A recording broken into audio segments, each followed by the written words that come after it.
Le monstre du Loch Ness ne vient en réalité pas d'Écosse. Il s'avère que cette créature réelle vivait dans les eaux glaciales de l'Antarctique il y a environ 70 millions d'années. En 2019, des chercheurs ont découvert des fossiles d'un énorme reptile marin préhistorique qui ressemble énormément à la bête que les gens ont fini par surnommer Nessie. Cet animal était terrifiant, mesurait jusqu'à 11 mètres de long et avait un cou immense semblable à celui d'une girafe. Et il pesait environ 15 tonnes, ce qui équivaut au poids de 3 éléphants. Poursuivons notre liste d'animaux gigantesques avec un pingouin. Je sais, les pingouins n'ont pas vraiment la réputation d'être grands, mais des scientifiques viennent de découvrir ce qu'ils pensent être le plus grand pingouin ayant jamais vécu, le Kumimanu fordisei. On pense que ces oiseaux géants erraient près de la Nouvelle-Zélande il y a environ 55 millions d'années et qu'ils étaient énormes, pesant plus de 150 kilos. Cela représente environ 5 fois la taille des manchots empereurs, que l'on considère aujourd'hui comme les plus grands parmi cette famille d'oiseaux. Passons maintenant des plus gros aux plus petits. Voici B. Manfred Schmidti, un grand singe ayant vécu il y a environ 12 millions d'années dans ce qui est aujourd'hui l'Allemagne. Cette créature est très spéciale, car c'est le plus petit grand singe jamais découvert. Et quand je dis petit, je veux vraiment petit. Cet ancien animal ne pesait pas plus de 10 kilos. À peu près la taille d'un chat très bien nourri. Si vous pensez que les petites créatures ne sont pas effrayantes, attendez de voir cette tarentule bleue électrique. Cette nouvelle espèce découverte dans les mangroves de Thaïlande a vraiment l'air d'arriver d'une autre planète. Sa teinte éclatante ne provient pas d'un pigment. Elle a en réalité pour cause la structure unique de ses poils, qui reflète la lumière bleue et lui donne cette apparence d'extraterrestre. Plongeons encore plus loin à présent dans les profondeurs glaciales et noires comme la Poix. À environ 610 mètres de profondeur dans la mer d'Andaman, des scientifiques ont découvert une nouvelle espèce de requin fantôme, qu'ils ont nommé Chimaera supapae. Il a l'air tout droit sorti d'un film d'horreur. Un corps lisse et pâle, des nageoires qui semblent serties de plumes et de grands yeux effrayants. Ces requins fantômes ne sont en réalité pas des requins. Ils y sont seulement apparentés, s'étant séparés de leurs cousins il y a environ 400 millions d'années. La bonne nouvelle, c'est qu'ils ne dépassent qu'à peine la taille d'une boîte à chaussures. Vous disiez peut-être qu'on avait fait le tour des créatures étranges? Eh bien voici un ancien amphibien du Brésil, scientifiquement connu sous le nom de Carosei. Cette créature géante nouvellement découverte, qui ressemble à un crocodile, vivait pendant la période du Trias, il y a donc plus de 240 millions d'années. Mesurant près de 3 mètres de long, elle possédait une mâchoire puissante, semblable à celle de l'alligator moderne. Cette bête était une vraie survivante. Elle s'était adaptée aux conditions les plus extrêmes que la planète ait jamais connues. L'année dernière, des scientifiques observaient la dense forêt amazonienne de nuit lorsqu'ils sont tombés sur de curieuses araignées oranges qui avaient l'air d'être chaussées de bottes noires. L'équipe a rapidement compris qu'il s'agissait d'un nouveau type d'araignée crabe, mais non, elles ne ressemblent pas du tout à des crabes.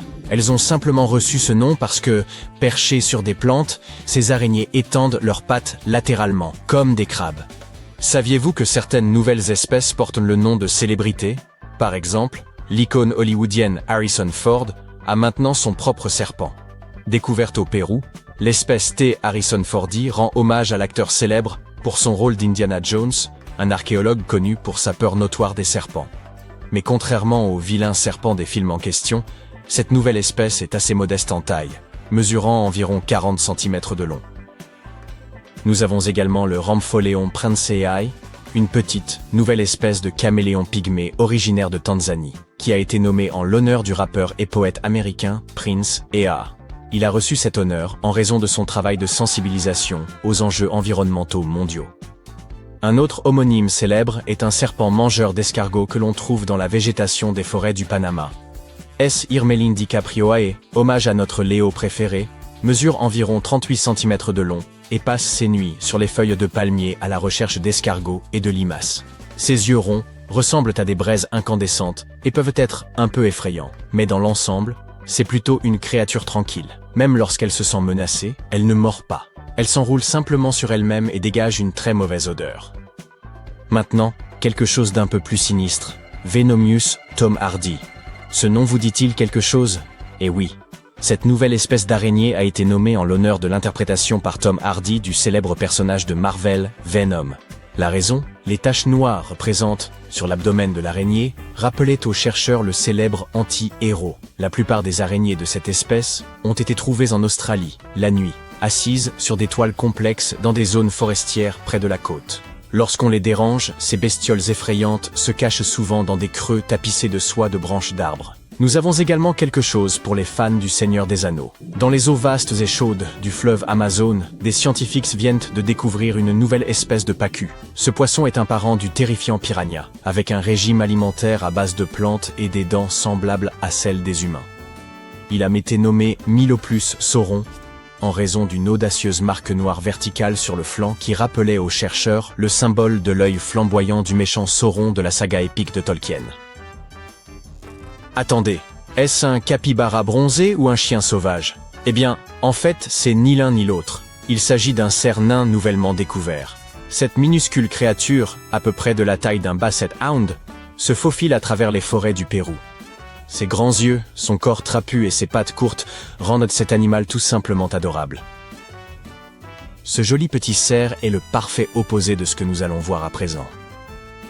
Cette créature d'apparence bizarre ressemble un peu à la bête aux 5 dents.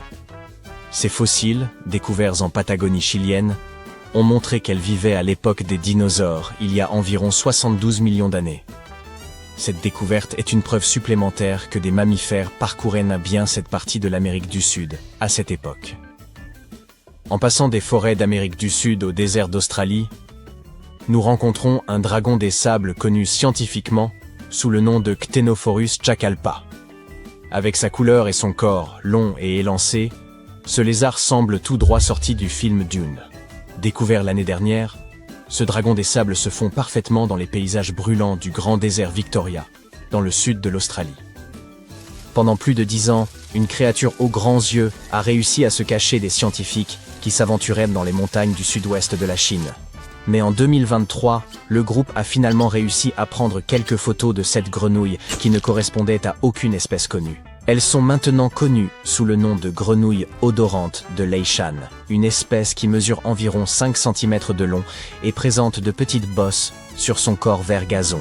Au large des côtes du Chili, nous avons récemment découvert un mont sous-marin presque 4 fois plus haut que le Burj Khalifa.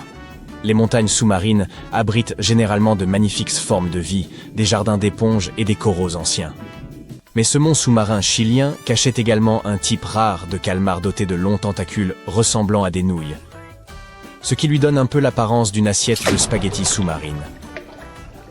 Avec ses tentacules, cette étrange créature peut mesurer jusqu'à 40 mètres de long. Récemment, des scientifiques plongeaient dans les eaux froides de la péninsule antarctique lorsqu'ils ont cru tomber sur un dragon à écailles ordinaires.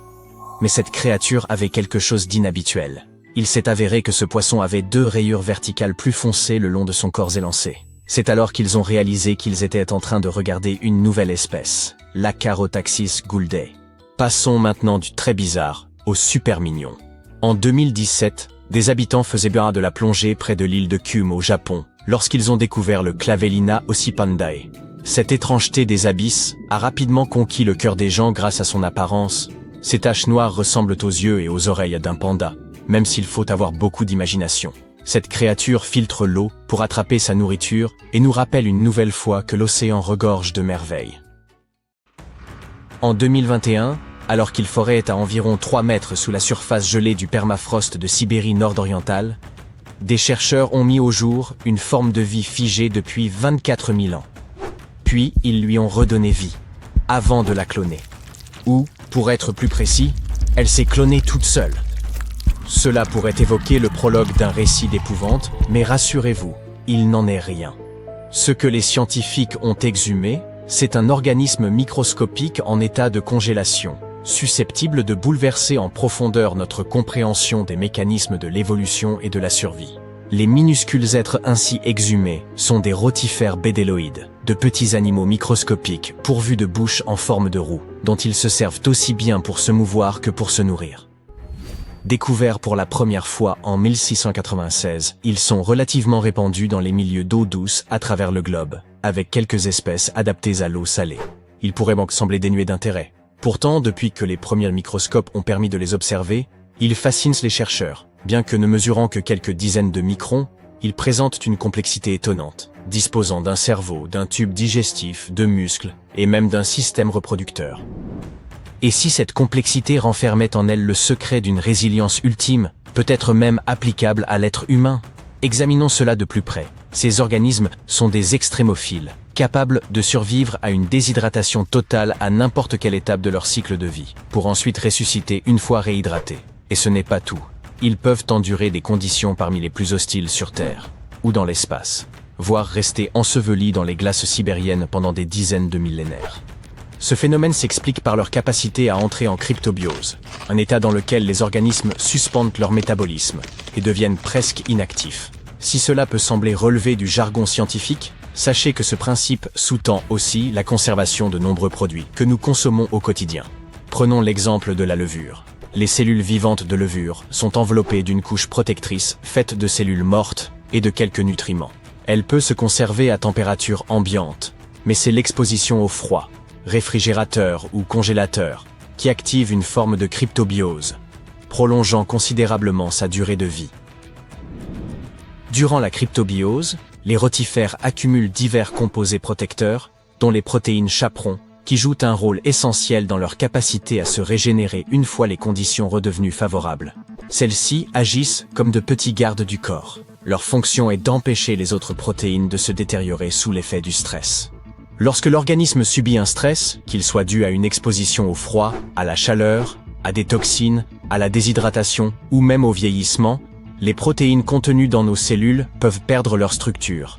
Or, une protéine ne peut remplir sa fonction que si elle adopte une forme bien précise. Dès que ce pliage se défait, la protéine devient non seulement inefficace, mais elle peut aussi se révéler néfaste. Ces protéines mal repliées peuvent s'accumuler dans les cellules et perturber leur fonctionnement. Dans certains cas, elles s'agglutinent et finissent même par l'empoisonner. Ce type de détérioration est d'ailleurs associé à certaines maladies graves, comme celle d'Alzheimer ou de Parkinson. Mais si les rotifères peuvent produire des protéines aptes à préserver l'intégrité cellulaire dans des conditions extrêmes, ne pourrait-on pas en tirer parti pour protéger les cellules humaines des maladies et du vieillissement? En analysant les couches de glace où ces rotifères ont été extraits, on a pu déterminer qu'ils étaient congelés depuis au moins 24 000 ans. Cette découverte marque une avancée spectaculaire, les recherches antérieures ne leur attribuant qu'une capacité de survie d'une dizaine d'années dans un état gelé. Voilà un record remarquable. Cette période correspond à ce que l'on appelle l'époque du Pléistocène tardif, une période dominée par l'ère glaciaire. Cela signifie que ces invertébrés étaient déjà en dormance lorsque Mani et Sid, les héros fictifs de l'âge de glace, arpentèrent les étendues gelées en compagnie des fameux tigres à dents de sabre et autres paresseux géants. Petite anecdote, contrairement à leur représentation dans des films tels que L'âge de glace, les mammouths laineux n'étaient pas aussi gigantesques qu'on l'imagine. Leur taille et leur poids étaient en réalité comparables à ceux d'un éléphant d'Afrique contemporain. Il est fascinant et cruel de constater que ces créatures colossales issues de l'ère glaciaire ont disparu, tandis qu'un minuscule organisme, étrange et discret comme le bédéloïde, a traversé les millénaires sans faillir. Pour en revenir à notre créature, après son dégel, l'organisme n'a pas seulement repris ses mouvements, il a aussi entamé un processus de reproduction. Cela est rendu possible par la parthénogenèse, une forme particulière de reproduction, dans laquelle les embryons se développent à partir d'œufs non fécondés, permettant à l'organisme de se reproduire de façon autonome. Ce procédé s'apparente à une forme de clonage naturel. De nombreux êtres vivants, certains insectes, reptiles, voire quelques espèces d'oiseaux, y ont recours, du moins dans des conditions précises. Chez les abeilles, par exemple, les mâles naissent d'œufs non fécondés par ce biais, ce qui les rend génétiquement identiques à leur mère. Néanmoins, la parthénogenèse est souvent perçue comme un handicap sur le plan évolutif, car elle engendre une diversité génétique limitée, conduisant généralement les espèces qu'on est concernées à disparaître. Pourtant, les rotifères bédéloïdes ont évolué en plus de 450 espèces distinctes sur des millions d'années, un fait d'une rareté exceptionnelle. Leur persistance serait liée à plusieurs adaptations remarquables. La capacité de suspendre leur métabolisme grâce à la cryptobiose, de réparer leur ADN par des protéines spécialisées, et même d'acquérir des gènes utiles issus d'autres organismes par un processus appelé transfert horizontal de gènes. Contrairement à la majorité des animaux qui dépendent exclusivement de l'ADN hérité, ces créatures ont la faculté de s'approprier le matériel génétique de bactéries, de champignons, voire de plantes. Elles l'intègrent ensuite à leur génome, afin d'adopter de nouveaux attributs de survie. Des études ont révélé que jusqu'à 10% de leur génome actif serait d'origine extérieure. Ceci pourrait expliquer leur résistance. Elles incorporent des gènes favorisant la tolérance au stress, la dégradation des toxines ou la réparation des dommages dus aux radiations, modifiant ainsi leur ADN en temps réel. Il ne s'agit pas d'un processus comparable à celui du flagelleur mental de Stranger Things, où une créature en assimile d'autres pour croître et se renforcer. Il faudrait plutôt y voir le stratagème d'un espion subtil, dérobant les plans secrets d'un laboratoire concurrent. Lorsqu'une cellule éclate, comme dans le cas de bactéries mourant à proximité, les bédéloïdes capturent pour les fragments d'ADN dispersés et les incorporent à leur génome. Il est d'ailleurs étonnant de constater que leur espérance de vie en temps normal n'excède guère 2 semaines. L'échantillon de sol qui renfermait ces rotifères contenait également des nématodes ou vers ronds, une autre catégorie de micro-organismes reconnus pour leur aptitude à survivre des dizaines de milliers d'années dans la glace. Et cela ne se limite pas aux seuls animaux microscopiques. Les chercheurs sont parvenus à faire repousser de la mousse antarctique, ainsi que des plants entiers de silène à partir de graines ou d'échantillons restés congelés pendant plusieurs siècles, voire millénaires. En 2016, une équipe japonaise est même parvenue à ranimer des tardigrades, ces oursons d'eau, après 3 décennies passées en cryptobiose. Les tardigrades impressionnent d'autant plus qu'ils peuvent demeurer en vie, plongés dans un état de suspension, pendant près de 30 ans, sans nourriture ni eau, tout en résistant à des écarts de température allant d'un froid extrême à 150 degrés. Ils supportent également des pressions abyssales, le vide spatial, la microgravité et les radiations intenses de l'espace. Vous vous souvenez que nous avons dit que ces espèces survivaient aux pires conditions terrestres, et même au-delà, ce n'était nullement exagéré, et vous comprenez désormais pourquoi. C'est bien cette robustesse qui a poussé la NASA et ses collaborateurs à envoyer des rotifères bédéloïdes et des tardigrades en orbite.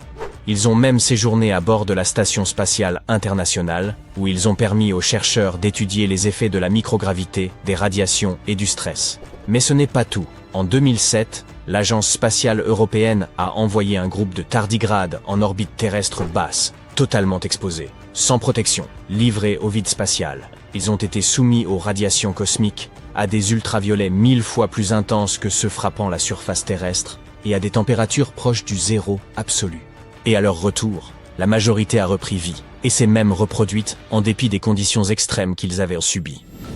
Ce constat évoque une vieille hypothèse scientifique, la panspermie, l'idée selon laquelle la vie ne serait pas née sur Terre, mais y aurait été introduite, portée par des poussières cosmiques ou emprisonnée dans des météorites. Autrefois reléguée aux marges de la science, cette théorie paraît soudainement moins fantaisiste lorsque l'on observe des organismes survivre à de telles agressions cosmiques, n'est-ce pas? Mais qu'en est-il des humains? Cela signifie-t-il que nous maîtrisons enfin les mécanismes de l'hibernation et sommes prêts à les appliquer à notre espèce? Hélas, la réalité demeure plus proche de la science-fiction. Toutefois, l'étude des rotifères, des tardigrades et d'autres organismes d'une résilience comparable pourrait ouvrir la voie à des avancées majeures dans divers domaines. Leur extraordinaire robustesse pourrait bien servir de modèle, un modèle pour la médecine, pour redéfinir le vieillissement, voire suspendre l'élan vital ou l'étirer. Il s'agit d'innovations concrètes, mieux préserver les organes humains pour les greffes, concevoir des traitements ralentissant le vieillissement cellulaire, et peut-être, un jour, permettre une hibernation cryogénique assez longue pour entreprendre un voyage interstellaire. Tu sais, la NASA n'explore pas seulement les étoiles, les planètes, les galaxies et les trous noirs. C'est difficile à croire, mais c'est vrai.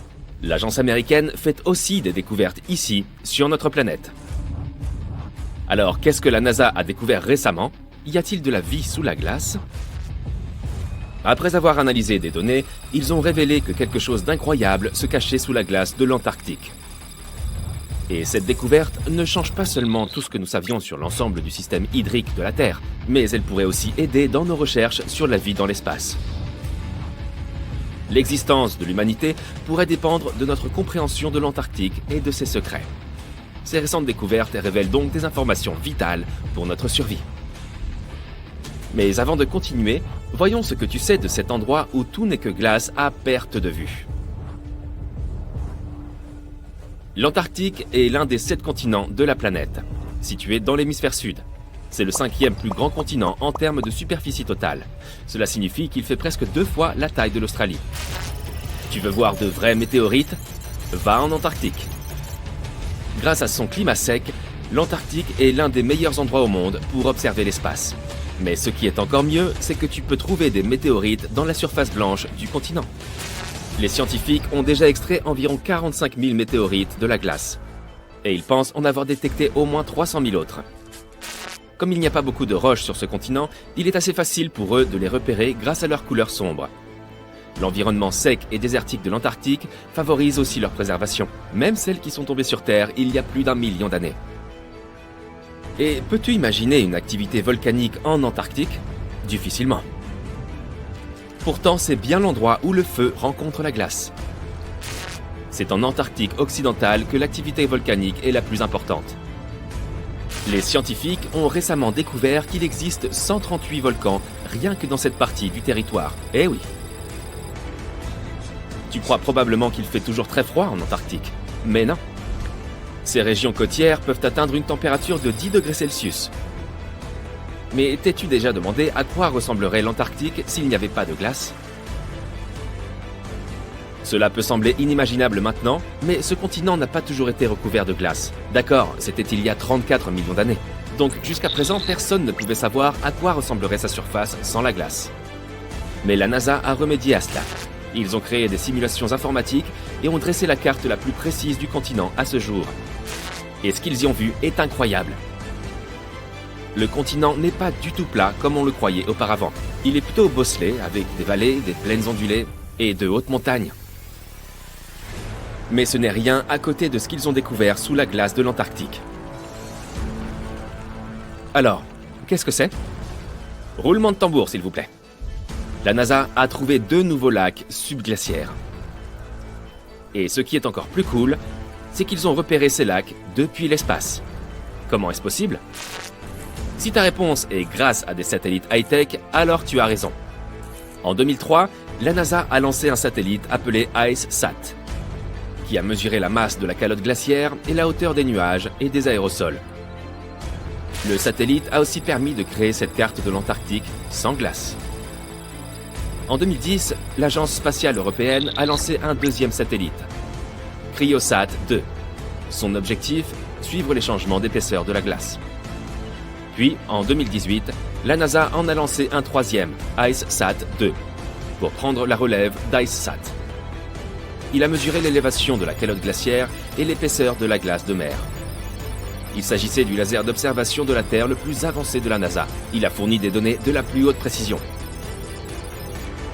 Et lorsque ces données ont été combinées avec celles des autres satellites, il a été possible de repérer ces 2 nouveaux lacs près de 2 autres de plus grande taille. Mais d'abord, comment est-il possible que ces lacs existent? L'épaisseur moyenne de la plupart des glaces de l'Antarctique est d'environ 1,9 km. Cependant, elle peut atteindre plus de 2,8 km d'épaisseur à certains endroits, surtout en hiver. On pourrait donc se dire qu'il n'y a rien en dessous. Mais la science nous dit le contraire. Ce n'est pas vraiment visible à l'œil nu. Pourtant, la glace du continent s'écoule lentement, mais constamment, et ce dans différentes directions sous la pression de sa propre masse. Mais pendant de nombreuses années, les scientifiques ne comprenaient pas comment l'eau se déplaçait. Cela a commencé à changer en 2007, lorsque les données recueillies par l'IceSat ont permis de comprendre ce qui se cache sous la surface. Ils ont découvert pour la première fois un réseau de lacs d'eau de fonte, tous connectés sous les courants de glace rapide de l'Antarctique. Et il y en avait des centaines. La glaciologue Hélène Amanda Fricker de la Scripps Institution of Oceanography a émis l'hypothèse que les changements d'élévation mesurés par l'IceSat se produisaient en raison de la dynamique de ces lacs. Ils ne retenaient pas l'eau de fonte de façon statique. Au lieu de cela, ils se remplissaient et se vidaient continuellement au fil du temps grâce à un système de canaux. Et au fur et à mesure, la glace au-dessus se soulevait et s'effondrait. Mais où allait toute cette eau? Dans l'océan, bien sûr. Et il s'en écoule beaucoup. Une étude récente, coécrite par Fricker, a révélé que l'écoulement des eaux d'un lac déverse pas moins de 750 milliards de litres dans l'océan en seulement 3 jours. D'innombrables mystères concernant les phénomènes naturels attendent encore d'être résolus. Mais la découverte de ces deux nouveaux lacs donne aux scientifiques une meilleure idée de la vitesse à laquelle la calotte glaciaire de l'Antarctique se modifie à mesure que le climat se réchauffe, ainsi que de la façon dont cela affecte les courants océaniques et l'élévation du niveau de la mer. Le cycle de remplissage et d'écoulement des lacs provoque également des fissures et des crevasses sur la couche de glace. Les informations que les chercheurs trouveront dans ces nouveaux lacs leur permettront donc de mieux comprendre ce qui se passe à la surface de la glace. Ils pourront aussi évaluer comment ce système de remplissage et d'écoulement influence la vitesse à laquelle la glace glisse dans les océans et les mers. Et cela signifie qu'ils pourront évaluer comment l'eau douce ajoutée peut modifier les écosystèmes marins. Cette découverte peut également nous permettre de savoir si la vie existe sous la glace. Génial! Les scientifiques ont foré à environ 1068 mètres dans la glace et ont découvert que les échantillons d'eau prélevés dans l'un des lacs contenaient environ 10 000 cellules bactériennes par millilitre. Un nombre aussi élevé de vie bactérienne est un bon signe, car cela signifie que les eaux glacées pourraient aussi abriter ces formes de vie plus développées, comme des micro-animaux. Et l'un de ces nouveaux lacs pourrait même être l'endroit où ils vivent. Mais le plus fascinant, c'est que ces nouveaux lacs pourraient les aider à comprendre si la vie est possible sur d'autres planètes. Les scientifiques pensent que la vie sous la surface gelée de la planète Mars, s'il y en a, pourrait correspondre au modèle observé dans les lacs de l'Antarctique. Il est donc possible qu'ils trouvent de nouvelles informations cruciales sur le type de vie qui a pu exister sur la planète rouge. Mais les hivers y sont plutôt rudes. La température la plus basse sur Terre est de moins 89,2 degrés Celsius. En 2010, la température est même tombée à moins 93,2 degrés Celsius. Et le ressenti de ce froid est bien pire en raison des vents forts et secs.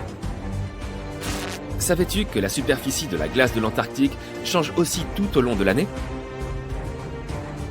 Elle fait environ 3 millions de kilomètres carrés en été. Mais en hiver, elle atteint 19 millions de kilomètres carrés. Pourtant, malgré ces changements, elle reste le plus grand morceau de glace existant sur Terre. Désolé l'Arctique, c'était bien tenté. Tu as déjà vu des manchots? Eh bien, ces animaux sont les maîtres des lieux, car il n'y a pas de peuple indigène en Antarctique. C'est un no man's land, et aucun pays ne le possède. Sa véritable population est constituée de 5 espèces différentes de manchots, de phoques et d'orques. Malgré les conditions difficiles sur ce continent, tu peux aller y pêcher en touriste et y faire des recherches. Environ 5000 personnes résident sur le continent pendant l'été, dans des stations de recherche. Mais quand l'hiver arrive, ce nombre diminue bien entendu, jusqu'à un petit millier. Enfin, la couche de glace de l'Antarctique représente 70% des réserves en eau douce de la planète. Imagine ce qui se passerait si elle fondait. Le niveau des mers, partout dans le monde, augmenterait de près de 60 mètres. Il n'y a rien alentour. Seulement l'immensité d'une blancheur glacée, celle des neiges du Groenland et des vents mordants qui frappent votre visage. Rien ne laisse présager la catastrophe. Vous avancez d'un pas, puis vous vous figez, horrifié. Un abîme s'ouvre sous vos pieds. Si vous aviez fait un pas de plus, il vous aurait englouti, ce trou légendaire du Groenland. Cela s'est produit au milieu des années 2010. Un groupe de géologues scrutait le glacier groenlandais de Hiawatha avec un radar lorsqu'ils aperçurent quelque chose de totalement inattendu. Une fosse géante, plus de 300 mètres de profondeur et près de 30 km de large. C'est suffisant pour englober Washington ou Paris. Après avoir longuement scruté leur radar, les chercheurs déconcertés ont décidé de percer le mystère de cette immense dépression. Serait-ce l'œuvre d'une érosion ordinaire, un volcan dévastateur, un impact d'astéroïdes, ou même un monstrueux ver de sable? Peut-être ai-je exagéré avec cette dernière idée, mais qui sait ce que ces anciens glaciers peuvent encore nous réserver? Quoi qu'il en soit, ce mystère en a appelé un autre, qui défiait la compréhension des scientifiques depuis plusieurs décennies. Et pour élucider ces deux énigmes, il leur fallait un élément aussi banal que fondamental. Le quartz, l'un des minéraux les plus répandus dans la croûte terrestre. Mais avant de nous aventurer plus loin dans cette investigation, permettez-moi de faire une petite parenthèse pour évoquer un phénomène étrange, l'événement du Dryas récent. Pour comprendre ce phénomène, nous devons remonter dans le temps. Il y a environ 12 900 à 11 600 ans. À cette époque, la planète a subi un refroidissement important, notamment en Europe et en Amérique du Nord. Abordons à présent ce changement climatique étrange dans l'hémisphère nord. Plusieurs théories existent. L'une évoque un changement des courants dans l'océan Atlantique, une autre mentionne un événement de grande ampleur projetant des tonnes de poussière, bloquant ainsi la lumière du Soleil. Les deux hypothèses les plus plausibles sont une éruption volcanique ou un impact d'astéroïdes. En effet, une éruption volcanique a eu lieu en Allemagne à peu près à cette époque. Mais il est aussi possible qu'un objet spatial ait frappé la Terre durant cette période. Revenons maintenant au trou découvert au Groenland. Lorsque le programme Icebridge de la NASA et l'Institut Alfred Wegener ont fait cette découverte, il semblait que la cause de l'événement du Dryas récent était enfin élucidée. Mais était-ce réellement un astéroïde qui avait creusé ce gouffre et provoqué la chute des températures de l'hémisphère nord? Pour vérifier cette hypothèse, les chercheurs avaient besoin de quartz. Le quartz, sous sa forme pure, présente une structure simple. Il est composé de tétraèdres de silicium et d'oxygène. Il est aussi efficace qu'esthétique, avec ses cristaux prismatiques à 6 faces. En raison de la simplicité de sa structure et de la disponibilité de ses composants, le quartz peut être trouvé dans presque toutes les roches de la planète. Au fil du temps, les roches plus grandes s'érodent, libérant des grains de sable de quartz. Les scientifiques étudiant la fosse mystérieuse ont collecté le sable de quartz qui avait été expulsé sous le glacier. Cela permettait d'observer les roches situées au fond du gouffre sans avoir à y descendre. Pratique, n'est-ce pas? En analysant ce sable, ils ont découvert des grains de quartz marqués par des signes évidents de catastrophe. Des PDF étaient visibles sur toute leur surface. Non, on ne parle pas là d'un format de document. Les PDF désignent les éléments plans de déformation qui apparaissent sous forme de lignes gravées à la surface du cristal. Ces lignes sont caractéristiques du quartz choqué, qui se forme sous une pression extrême lorsque les cristaux internes sont déplacés. Le plus fascinant est que le quartz choqué ne se forme que sous des forces extrêmes, comme celles générées par des impacts massifs ou de violentes explosions. En d'autres termes, la découverte de quartz choqué sous le glacier Hiawatha pourrait constituer la preuve tant recherchée que le cratère était le résultat d'un impact gigantesque, causé par un objet tout aussi colossal. Selon la taille du cratère, cet objet spatial aurait probablement mesuré plus de 1600 mètres de diamètre, soit 2 fois la hauteur du Burj Khalifa de Dubaï. Une météorite de cette taille aurait brillé 3 fois plus intensément que le Soleil lors de son passage dans le ciel et aurait frappé la Terre avec une force considérable. L'impact aurait été d'une telle ampleur qu'il aurait vaporisé la roche et projeté des débris à des centaines de kilomètres à la ronde. Le ciel aurait alors été obscurci par une épaisse poussière, diminuant la luminosité du Soleil et provoquant un refroidissement global. Et devinez quoi? Cette réduction des températures a suscité un grand enthousiasme chez les chercheurs, car elle a donné naissance à l'hypothèse selon laquelle cet impact pourrait être lié à l'événement du Dryas récent. Afin de valider cette théorie, ils ont de nouveau fait appel au quartz.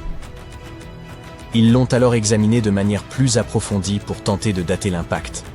Et quelle ne fut pas leur surprise? Le cratère de Hiawatha ne datait pas de 12 000 ans, mais de 58 millions d'années.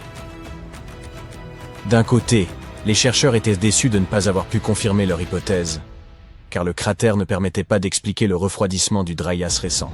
D'un autre côté, cette découverte restait d'une importance capitale. Préparez-vous à un dernier rebondissement dans cette affaire, qui concerne une fois encore le quartz. Des chercheurs ont récemment mis au jour de nouveaux gisements de quartz choqués, disséminés sur l'ensemble de ce qui constitue aujourd'hui l'Est des États-Unis. Il était enfoui dans des strates sédimentaires datant de la période juste avant le Dryas récent. Fait surprenant, aucun cratère n'a été observé à proximité de ces sites. Mais le quartz ne saurait mentir. Il atteste d'une puissante explosion.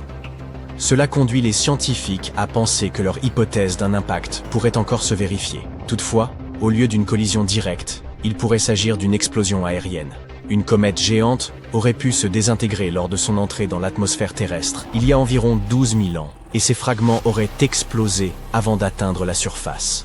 Cet événement aurait entraîné des incendies à travers toute l'Amérique du Nord, perturbant tellement le climat qu'il aurait pu déclencher le Dryas récent. Il semble que nous devions patienter un peu avant que les scientifiques ne fournissent davantage de preuves pour confirmer cette hypothèse. Cela dit, d'autres phénomènes intéressants restent à explorer au Groenland. Par exemple, ces trous fascinants, bien plus petits que le cratère dont nous parlions, mais néanmoins intrigants. On les appelle des moulins, et leur rôle est d'acheminer l'eau de fonte en surface jusqu'à la base de la calotte glaciaire. Mais ces moulins nous réservent également quelques surprises. En effet, d'après une étude récente fondée sur des observations directes et des explorations de terrain, leur taille est bien plus importante que ce que nous imaginions. Plus intéressant encore, ce volume accru pourrait avoir une influence sur la stabilité de cette immense calotte glaciaire et sur la rapidité avec laquelle elle se déplace vers la mer. Les chercheurs estiment que l'augmentation de la profondeur et de la pression de l'eau à l'intérieur des moulins pourrait agir comme un lubrifiant à la base de la calotte glaciaire, accélérant ainsi son déplacement, un peu comme un glaçon glissant sur une fine couche d'eau. Jusqu'à récemment, nous ignorions presque tout de la véritable taille des moulins et de la quantité d'eau qu'ils pouvaient contenir. Aujourd'hui, nous savons qu'ils peuvent être gigantesques. L'équipe de recherche a effectué 2 expéditions sur la calotte glaciaire du Groenland, en 2018 et en 2019. Lors de chacune de ces missions, il leur a fallu descendre en rappel à près de 100 mètres de profondeur, dans 2 moulins distincts, frôlant presque la surface de l'eau. Ceux qui ont pris part à cette exploration l'ont décrite comme une expérience intimidante. Imaginez-vous au bord du vide, le dos incliné vers l'abîme, avec pour seul horizon une glace aux reflets bleutés qui s'enfonce dans les ténèbres.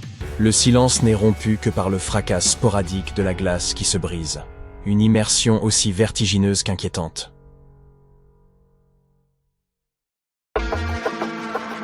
Dans un parc canadien gelé, caché sous d'épaisses couches de glace, des scientifiques ont découvert un squelette bizarre qu'ils ont baptisé le dragon gelé. Le squelette se trouvait dans la glace depuis des millions d'années. Il a fallu des décennies aux experts pour déterminer l'espèce de cet étrange fossile. Il a été identifié comme un nouveau genre de ptérosaures. Ces derniers étaient d'énormes reptiles volants dont l'envergure des ailes dépassait les 5 mètres. Leur tête faisait 3,5 fois la taille de leur corps. Les ptérosaures vivaient il y a 76 millions d'années. Ils planaient alors au-dessus des dinosaures. Les scientifiques les ont décrits comme les animaux les plus grands, les plus méchants et les plus bizarres qui aient jamais volé. Le nouveau genre a été nommé Cryodracon boreas, ce qui se traduit par dragon gelé des vents du Nord. En 2013, un jeune alpiniste escaladait l'une des plus hautes montagnes d'Europe occidentale, le Mont Blanc. Il a remarqué une étrange boîte métallique qui dépassait de la neige. L'alpiniste a forcé la boîte et a découvert qu'elle était remplie de rubis, d'émeraudes et de saphirs précieux. L'alpiniste a immédiatement remis la boîte aux autorités. On a découvert que la boîte appartenait probablement à un passager de l'un des 2 vols en provenance d'Inde qui se sont écrasés sur la montagne il y a plus de 50 ans. La boîte a été évaluée à plus de 200 000 $ et les autorités sont toujours à la recherche de l'héritier de la petite boîte de trésor. En 2007, dans le nord-ouest de la Sibérie, un éleveur de rennes faisait une sortie avec ses fils lorsqu'il a remarqué quelque chose d'étrange dans la glace. L'homme a réalisé qu'il s'agissait d'un jeune mammouth congelé et a immédiatement contacté le musée local. Ce petit, baptisé Liuba, était la momie de mammouth la mieux conservée au monde au moment de sa découverte. Liuba était dans la glace depuis 41 800 ans et est âgé d'environ 30-35 jours. Du tronc à la queue, ce bébé mammouth mesure à peu près la même taille qu'un gros veau. Si tu souhaites le voir, Liuba voyage dans les musées du monde entier. Sur le continent gelé de l'Antarctique, recouvert de couches de glace et de neige, se trouve le mont Erebus, un volcan gelé. Celui-ci a été découvert au milieu d'une éruption en 1841 par des explorateurs en expédition dans l'Arctique. Il mesure plus de 3657 mètres de haut et est actif depuis 1,3 million d'années. Au centre du volcan se trouve un énorme cratère rempli de grands volumes de lave en fusion. Le volcan subit des explosions occasionnelles, ce qui signifie qu'il est classé dans la catégorie des éruptions continues.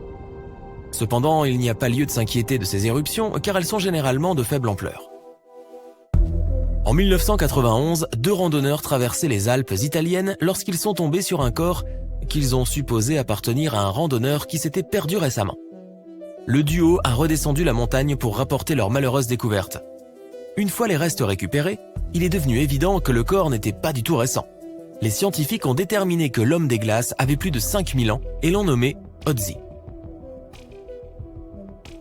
La découverte ne ressemblait à rien de ce que les scientifiques avaient vu auparavant, car le corps était très bien conservé. Pendant des années, Ötzi a été étudié par des scientifiques qui ont découvert que nos ancêtres avaient beaucoup plus en commun avec nous que nous ne le pensions auparavant. Ötzi était couvert d'art corporel à base d'encre.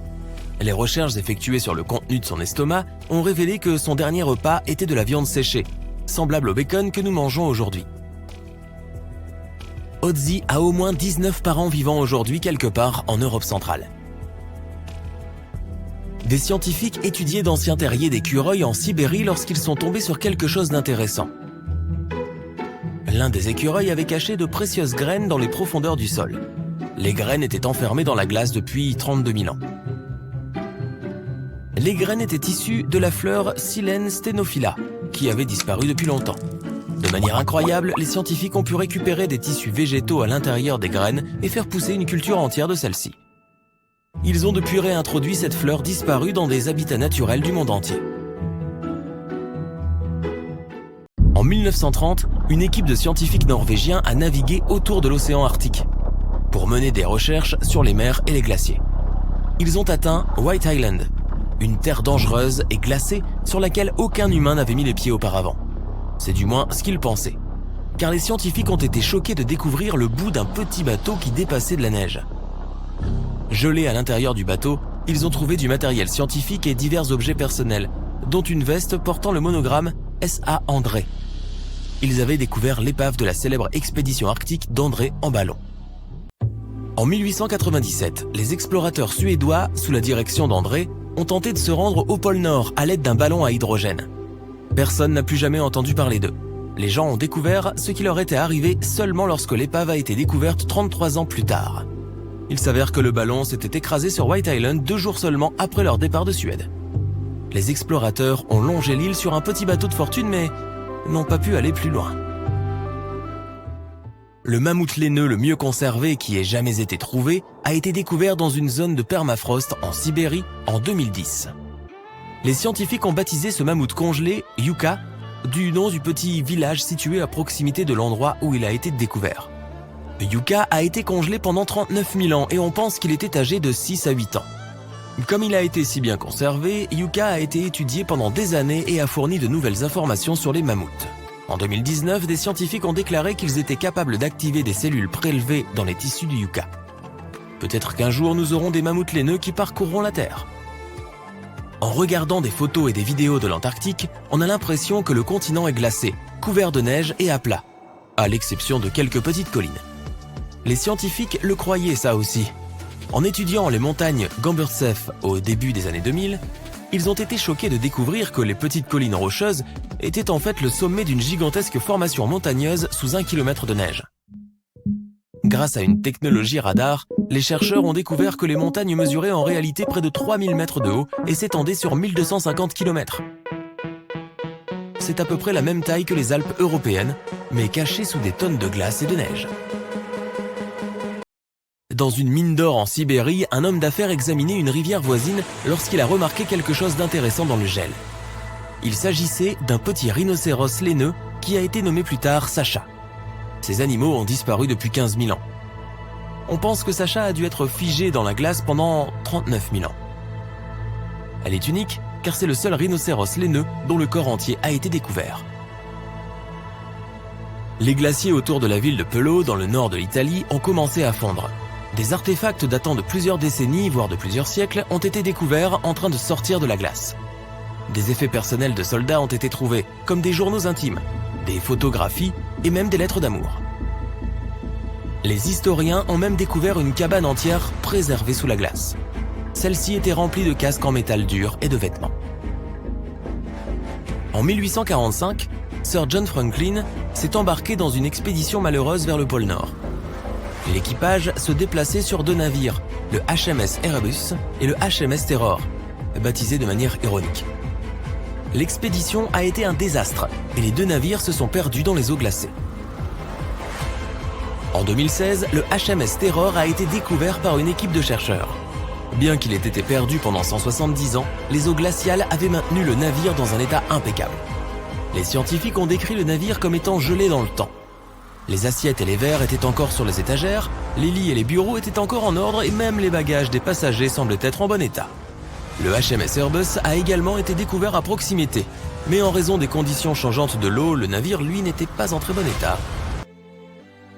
La glace qui entoure un passage de montagne en Norvège, traditionnellement utilisé par les Vikings, a révélé des centaines d'artefacts anciens. L'un de ces artefacts était une boîte en bois géante fermée et soudée. Les chercheurs étaient fous de joie à l'idée d'ouvrir cette boîte. Ils pensaient qu'elle serait remplie de trésors vikings ou d'artefacts qui nous donneraient un aperçu de cette ancienne société. Mais lorsqu'ils ont ouvert la boîte, tout ce qu'elle contenait était une vieille bougie en cire d'abeille. Il s'avère que cette boîte n'était en fait pas aussi ancienne qu'ils le pensaient. En analysant la bougie, ils ont découvert que la boîte datait du XVIIe siècle.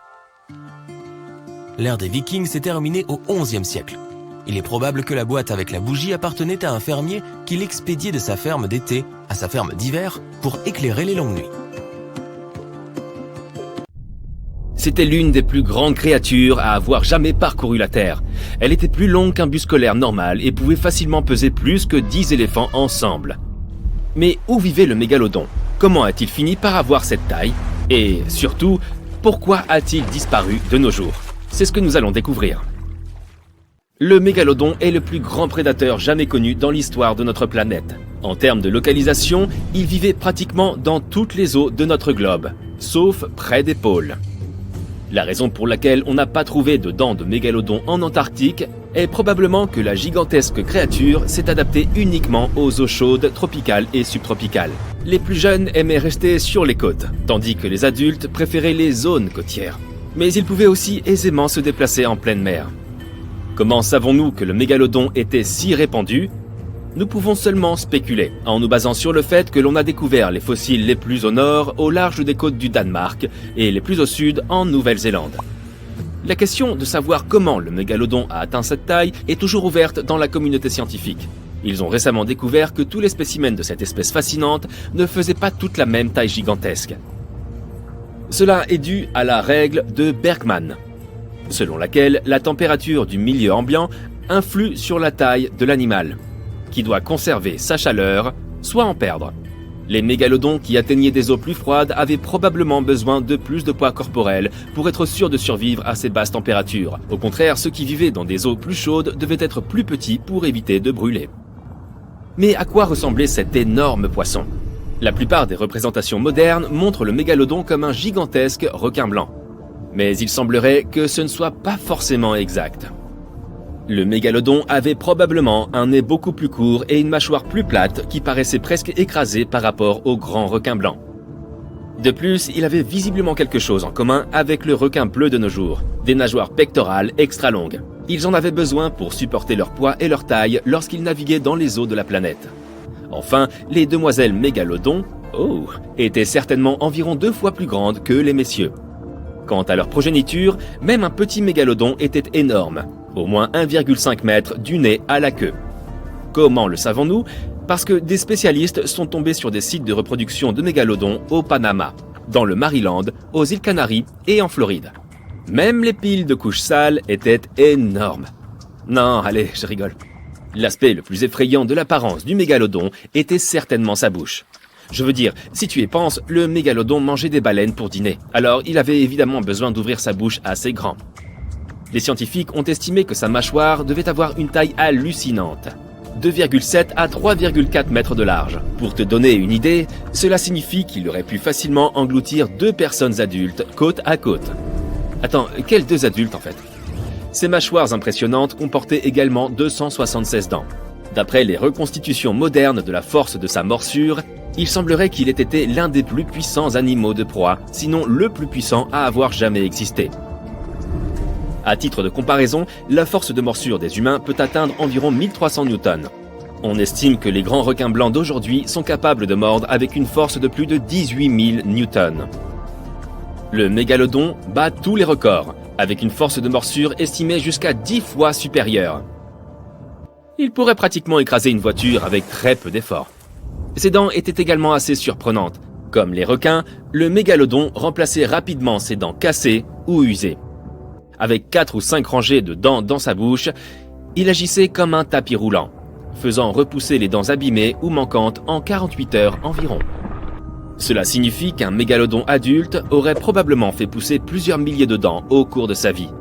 Or, c'était gentil de leur part, car c'est précisément l'une des raisons pour lesquelles les dents de mégalodon sont si fréquentes dans les archives fossiles et que nous sommes en mesure de les étudier correctement.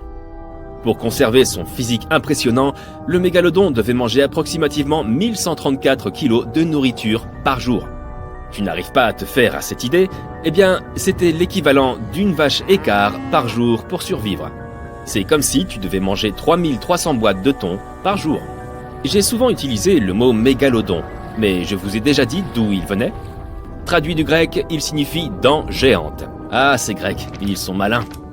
Cependant, le nom scientifique complet de ce requin géant est un peu plus compliqué. Carcharoclès mégalodon. Mais ces gigantesques prédateurs ont-ils vraiment disparu? Nous tendrions à le croire, mais soyons honnêtes une seconde. Nous en savons plus sur la surface de Mars que sur les profondeurs de nos océans. Nous n'avons exploré que 15% de nos océans.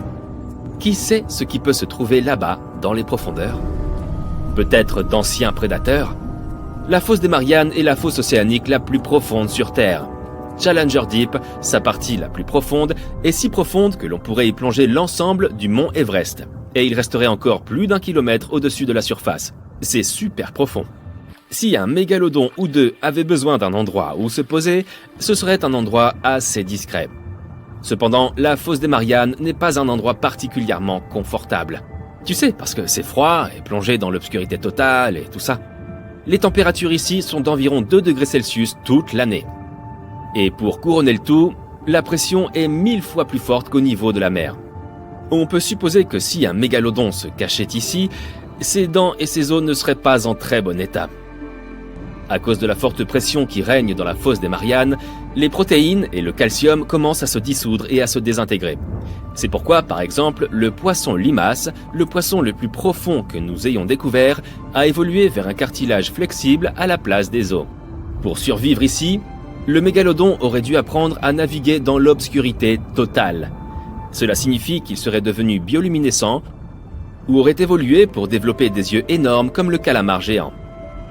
Bien que cela puisse sembler être une idée intrigante et géniale pour un scénario de film, la plupart des scientifiques ne pensent pas que cela soit possible. Pourquoi?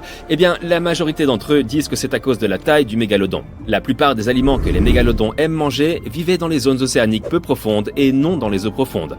Les spécialistes pensent que si ces animaux erraient encore dans nos eaux, il serait impossible que nous ne le sachions pas. Il faudrait qu'ils viennent dîner de temps en temps, non? Leur nourriture est également la cause la plus probable de la disparition du mégalodon. Alors que certains spécialistes pensent que le mégalodon s'est éteint à cause d'une baisse de la température de l'eau de l'océan, la majorité des scientifiques suggèrent que la dynamique changeante de la chaîne alimentaire est peut-être plus responsable. Pourquoi? Parce qu'à un moment donné, il y avait de moins en moins de sa principale source de nourriture, les baleines à fanon. Et en même temps, le nombre de ses concurrents naturels, comme les requins prédateurs plus petits, comme le grand requin blanc et les baleines, a augmenté. Le mégalodon a vécu sur cette planète bien plus longtemps que nous, et à une époque où nous n'existions pas encore. Ils sont restés ici près de 70 fois plus longtemps que nous, les humains modernes, et ont habité les océans pendant environ 20 millions d'années. L'Homo sapiens est apparu il y a approximativement 300 000 ans. Le mégalodon a réussi à survivre si longtemps, surtout grâce à sa taille imbattable. Il pouvait faire un repas de presque tout ce qui se trouvait dans la mer à l'époque. Nous pouvons considérer ces deux espèces comme des créatures préhistoriques, mais les mégalodons et les dinosaures n'ont jamais coexisté sur Terre. Les dinosaures se sont probablement éteints il y a environ 66 millions d'années. Les mégalodons semblent être apparus un peu plus tard. En effet, les plus anciens fossiles de mégalodons que nous avons découverts jusqu'à présent datent de l'époque du Miocène, qui a commencé il y a 23 millions d'années. Adieu, Meg!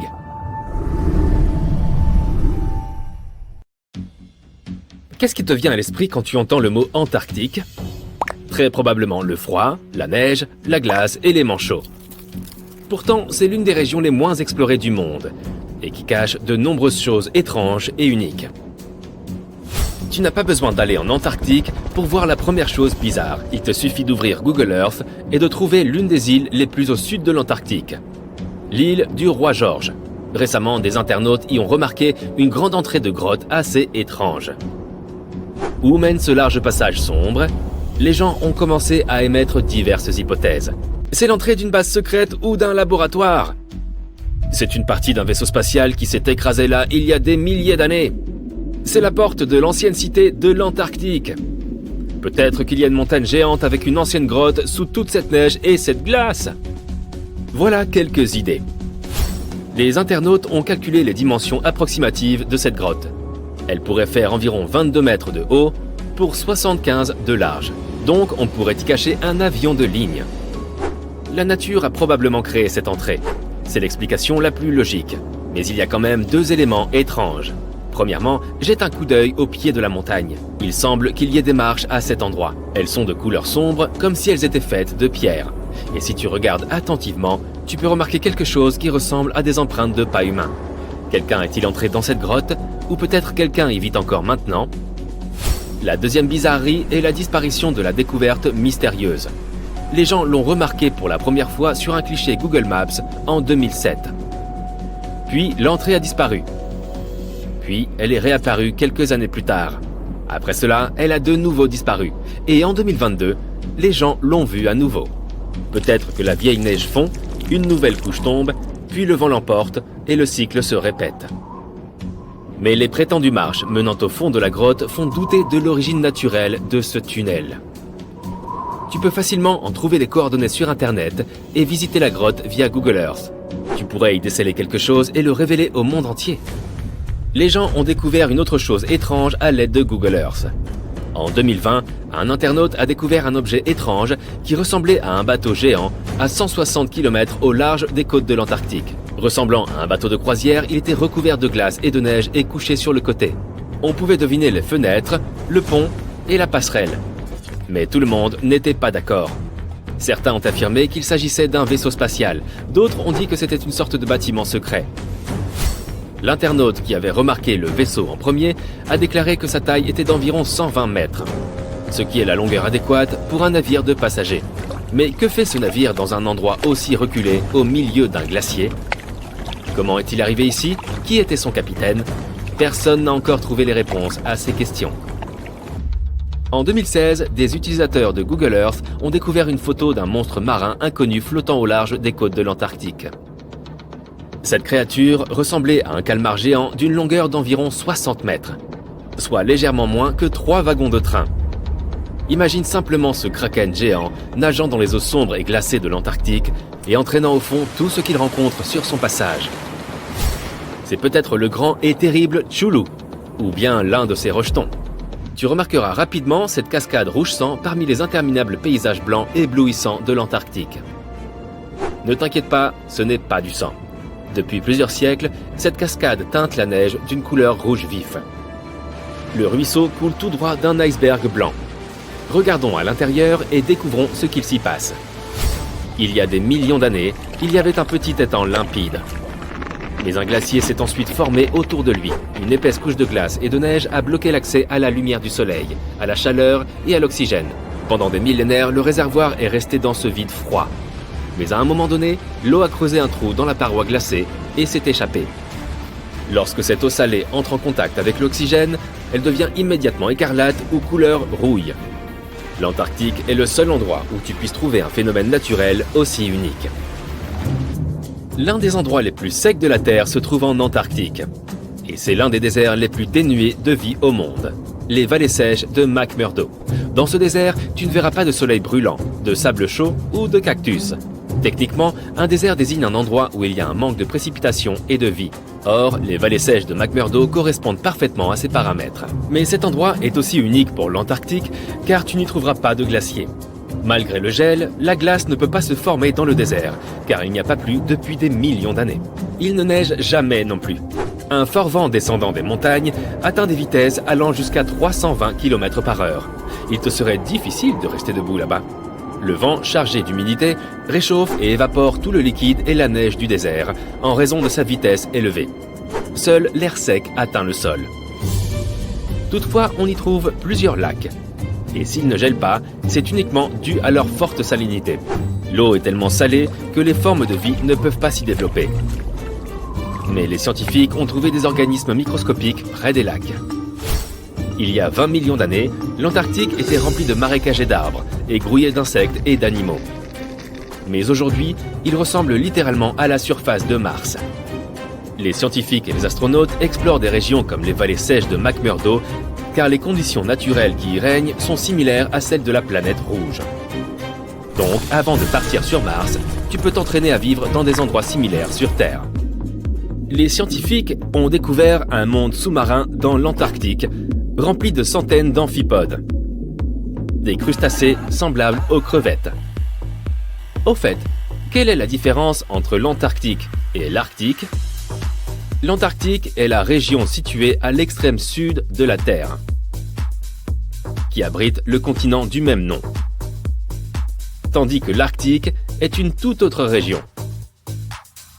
Elles ont les mêmes conditions naturelles, le gel, la glace et la neige, mais elles sont situées dans des parties opposées de la planète. L'Arctique se trouve au pôle Nord, l'Antarctique se trouve au pôle Sud.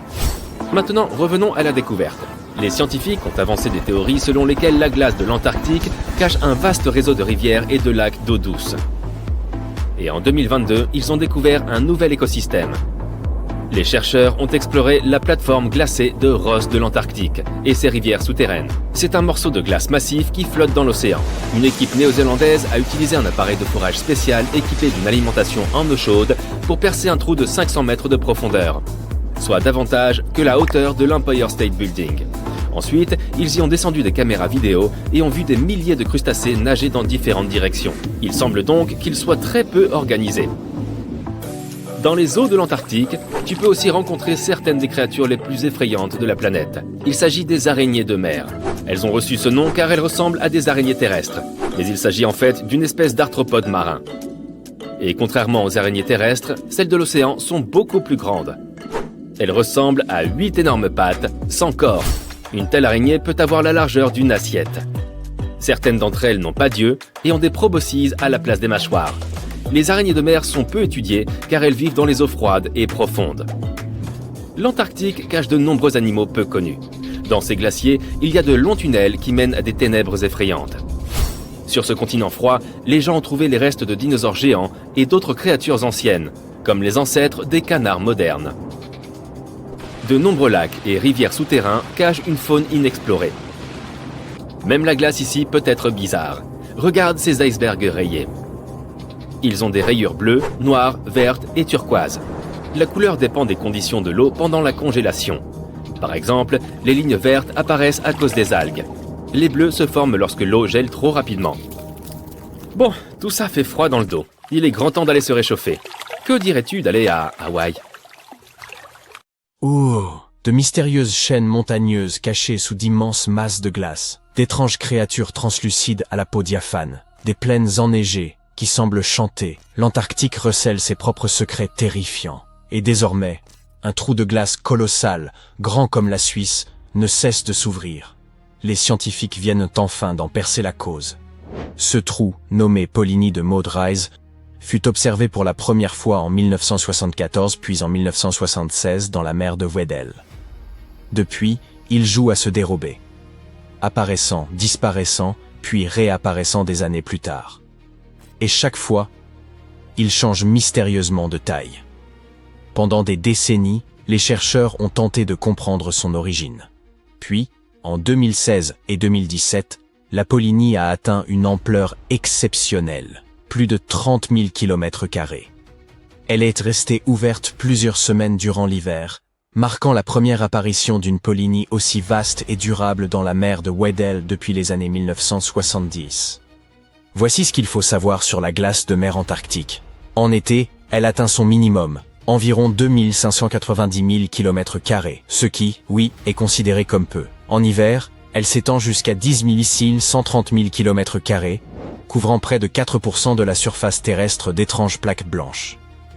La majorité se forme pendant la longue nuit polaire sur les plateformes de glace flottantes entourant le continent. Ces ouvertures dans la glace, appelées polynies, se créent généralement quand de puissants vents venus de l'intérieur repoussent les plaques gelées. Ce même vent glacial fige davantage d'eau de mer à l'intérieur, ajoutant encore à l'épaisseur de la banquise. Mais la Polynie de Maud Rise se situe loin des côtes, là où ces vents ne peuvent agir. En plein océan, de pareils trous sont rares. Ajoutez à cela la réduction générale de la glace dans l'océan austral. De quoi dérouter les chercheurs.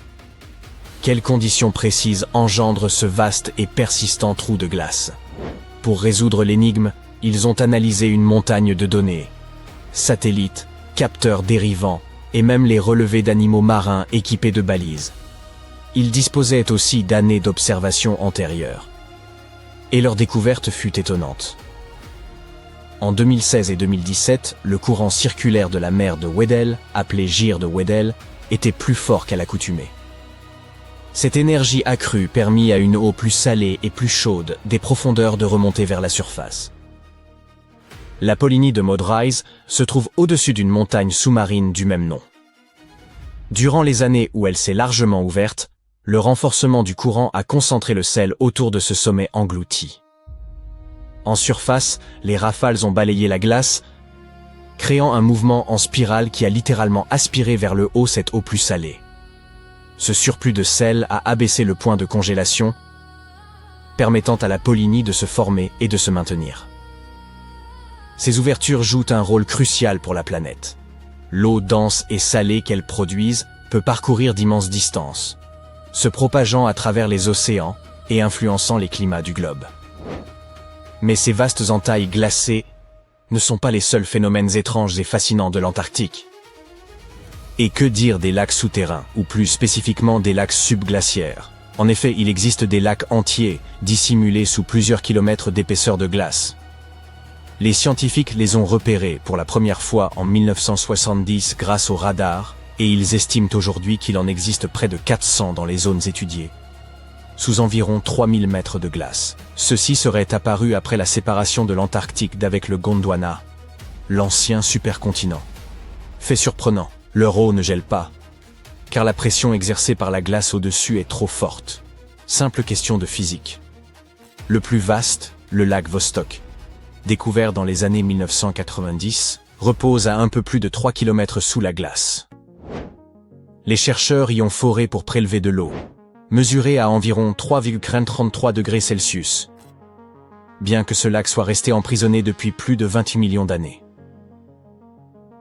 On compte aussi le lac Williams où une découverte étonnante a été faite en 2014.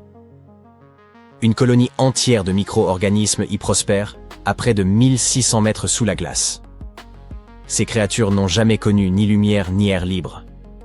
Elles tirent donc leur énergie du méthane et de l'ammonium pour subsister.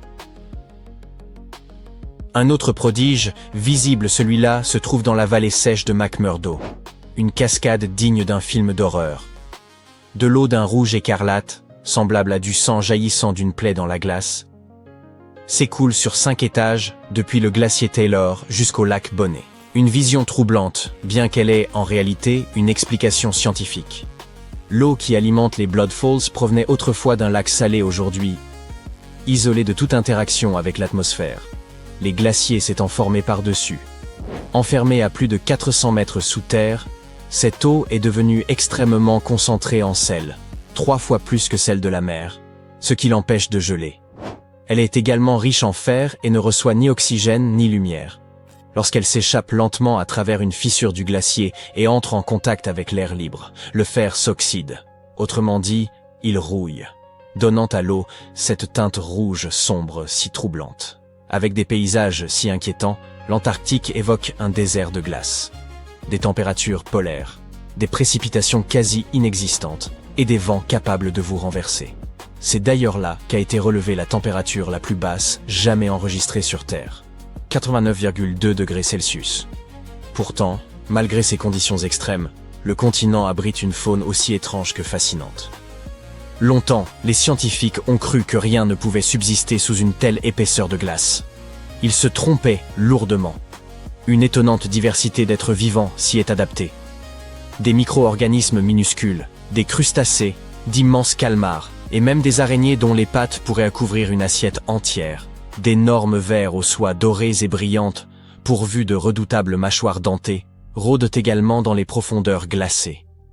Et puis, il y a le poisson des glaces, un être entièrement translucide, aux grands yeux, dont les organes sont visibles à travers la peau. Ces poissons disposent de protéines antigel naturelles leur permettant de survivre dans les eaux les plus froides, mais ils périraient dans des eaux plus tempérées. Encore plus singulier, ils n'ont pas d'hémoglobine, cette protéine qui rend le sang rouge et transporte l'oxygène. Autrement dit, ils vivent sans la substance même qui permet à la plupart des créatures de survivre. Mais l'Antarctique n'a pas toujours été ce désert gelé que nous connaissons. Il y a des millions d'années, bien avant l'ère glaciaire, il était chaud, luxuriant et peuplé d'une vie abondante. Peut-être même de civilisations disparues. Difficile à concevoir, n'est-ce pas? Les scientifiques l'ont compris en découvrant du bois fossilisé, des restes d'arbres tropicaux et des empreintes de feuilles, signes indéniables d'anciennes forêts pluviales. Ils ont également exhumé des fossiles d'animaux marins, d'oiseaux et de dinosaures datant du Crétacé. Même les plus petites formes de vie ont laissé leurs traces, des ailes de coléoptères fossilisées, vieilles de 14 à 20 millions d'années, des fossiles unicellulaires et, plus stupéfiant, des cellules spermatiques vieilles de 50 millions d'années conservées sur l'enveloppe d'un ver disparu. Ainsi, il ne vous étonnera sans doute pas d'apprendre qu'au-dessous des épaisses calottes glaciaires de l'Antarctique se dissimule un gigantesque relief montagneux. La chaîne Gamburtseff s'étend sur près de 1200 km et atteint environ 3000 mètres de haut, soit près du tiers de la hauteur de l'Everest. Et pourtant, cet ensemble monumental repose sous une épaisseur de glace variant entre 2000 et 4000 mètres. Découverts en 1958, ces reliefs ont été détectés grâce à une zone de glace anormalement mince et à d'étranges relevés gravitationnels observés lors d'une traversée du continent. Bien que nul ne les ait jamais contemplés directement, les chercheurs en ont cartographié la forme grâce au radar et analysent leur structure interne à l'aide de mesures gravitationnelles et magnétiques. Le plus stupéfiant, c'est que la chaîne Gamburtseff date d'environ 1 milliard d'années. En théorie, elle aurait dû s'éroder depuis longtemps. Le fait qu'elle demeure encore intacte reste une énigme. La plupart des chercheurs avancent l'hypothèse qu'un manteau gelé, enfoui sous la glace, la protège de l'érosion et conserve ainsi cet ancien massif dans un état remarquable. Et pour conclure, sachez que l'Antarctique possède sa propre symphonie. La barrière de glace de Ross, la plus vaste du continent, atteint plusieurs centaines de mètres d'épaisseur et couvre près de 500 000 km², une superficie comparable à celle de la France. Les chercheurs ont récemment découvert que cet immense plateau de glace chantait réellement. Ce chant étrange naît du vent qui balaie les dunes de neige, provoquant des vibrations dans la glace et un bourdonnement sismique presque continu. On ne peut l'entendre à l'oreille, mais les capteurs sismiques en enregistrent la mélodie plaintive. Cette découverte d'ailleurs fut accidentelle. Les scientifiques avaient installé ces capteurs pour observer d'autres phénomènes liés à la glace. Plus étonnant, la mélodie varie selon les conditions du moment. La fonte, les tempêtes ou le déplacement des neiges modifient la fréquence des vibrations. Les chercheurs exploitent désormais ce chant envoûtant comme un système d'alerte anticipé. En l'écoutant en temps réel, ils peuvent surveiller la stabilité de la barrière de Ross et détecter les signes d'un éventuel effondrement. En 2011, des chercheurs chiliens ont mis au jour en Antarctique un fossile singulier, évoquant un ballon de football écrasé. Pendant près de 10 ans, ce spécimen est resté sans étiquette spécifique, posé sur une étagère du Musée national d'histoire naturelle du Chili. Dans le musée, on l'appelait « La Chose », un surnom inspiré de son apparence digne d'un film de science-fiction. Lorsqu'ils ont finalement pu analyser ce fossile énigmatique, les scientifiques ont découvert qu'il s'agissait en réalité d'un œuf géant à coquille molle, vieux d'environ 66 millions d'années. Cet œuf mesure plus de 28 cm de long pour 18 cm de large. À titre de comparaison, un œuf de poule standard excède à peine 6 cm, tandis qu'un œuf d'autruche avoisine les 15. Ainsi, La Chose s'est vue attribuer le titre de plus grand œuf à coquille molle jamais découvert et de deuxième plus grand œuf animal connu à ce jour. Le seul œuf plus imposant était celui de l'oiseau-éléphant de Madagascar, une espèce disparue qui mesurait 1,5 fois la taille de Michael Jordan, soit 3 mètres. L'oiseau, bien sûr, pas l'œuf. Cet œuf, découvert en Antarctique, est également remarquable car il représente le premier œuf fossile mis au jour dans cette région du globe. La créature qui l'a pondu devait être un reptile marin gigantesque, tel que le mosasaure.